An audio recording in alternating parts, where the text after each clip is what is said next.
Episode 3 1925 Warsaw. At that time, I had to struggle with many difficult things. But God was lavish with His graces. An ever greater longing for God began to take hold of me. The lady, pious as she was, did not understand the happiness of religious life, and in her kind-heartedness began to make other plans for my future life. I sensed that I had a heart so big that nothing would be capable of filling it, and so I turned with all the longing of my soul to God. It was during the octave of Corpus Christi, June 25, 1925, God filled my soul with the interior light of a deeper knowledge of Him as supreme goodness and supreme beauty. I came to know how very much God loves me. Eternal is His love for me. It was at Vespers, in simple words, which flowed from the heart, I made to God a vow of perpetual chastity. From that moment, I felt a greater intimacy with God, my spouse. From that moment, I set up a little cell to my heart where I always kept company with Jesus. At last, the time came when the door of the convent was opened for me. It was a time of August 1925. In the evening, the vigil of the feast of Our Lady of Angels, I felt immensely happy. It seemed to me that I had stepped into the life of paradise. A single prayer was bursting forth from my heart, one of thanksgiving. However, after 3 weeks, I became aware that there is so very little time here for prayer, and of many other things which spoke to my soul in favor of entering a religious community of a stricter observance. This thought took a firm hold of my soul, but the will of God was not in it.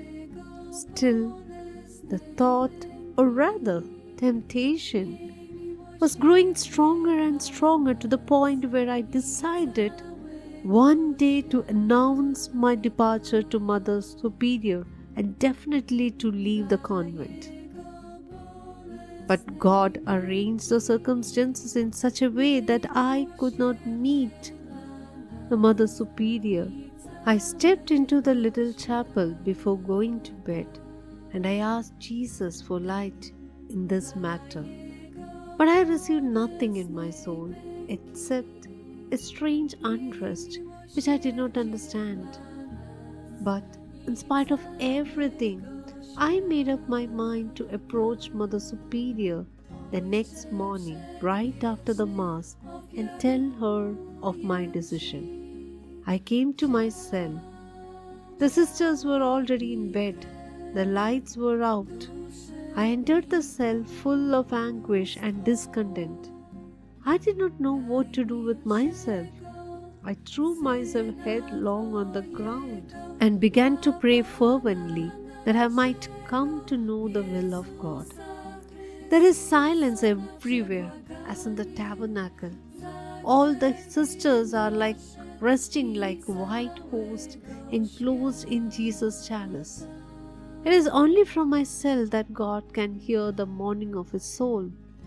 I did not know that one was not allowed to pray in the cell after 9 without permission. After a while, a brightness filled my cell, and on the curtain I saw the very sorrowful face of Jesus.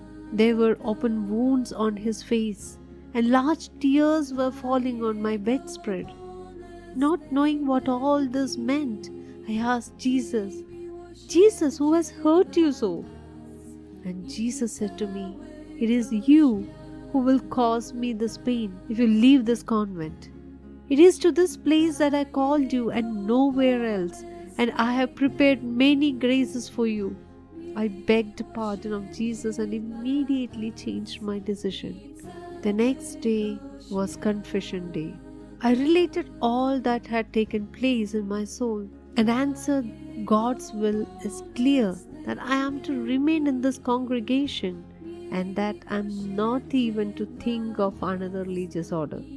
From that moment on, I have always felt happy and content. Shortly after this, I fell ill. The dear Mother Superior sent me with 2 other sisters for a rest to Skilmore, not far from Warsaw. It was at that time that I asked the Lord, for whom else should I pray for? Jesus said that on the following night He would let me know for whom I should pray. The next night, I saw my guardian angel who ordered me to follow him. In a moment, I was in a misty place full of fire, in which there was great crowd of suffering souls. They were praying fervently, but to no avail. For themselves, we can come to their aid. The flames which were burning them did not touch me at all. My guardian angel did not leave me for an instant. I asked the souls what their greatest suffering was. They answered me in one voice that their greatest torment was longing for God. I saw Our Lady visiting the souls in purgatory. The souls call her the Star of the Sea. She brings them refreshment. I wanted to talk with them some more, but my guardian angel beckoned me to leave. We went out of that prison of suffering. My mercy does not want this, but justice demands it. Since that time, I am in closer communion with the suffering souls. My superiors sent me to the novitiate in Krakow. An inconceivable joy reigned in my soul. When we arrived at the novitiate, Sister Henry was dying. A few days later, she came to me in spirit after her death and bid me to go to Mother Directress of Novices, Sister Margaret, and tell her to ask her confessor, Father Rospont, to offer 1 Mass for her and 3 ejaculatory prayers. At first I agreed, but the next day I decided I would not go to Mother Directress because I was not sure whether this had happened in a dream or in reality, and so I did not go.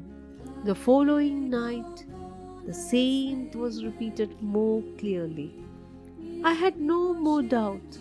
Still, in the morning, I decided not to tell the directress about it unless I saw her during the day. At once, I ran into her in the corridor. She reproached me for not having gone immediately to Mother Directress and told her everything that had happened to me. Mother responded that she would take care of the matter. At once, peace reigned in my soul, and on the 3rd day, the sister came to me and said, "May God repay you."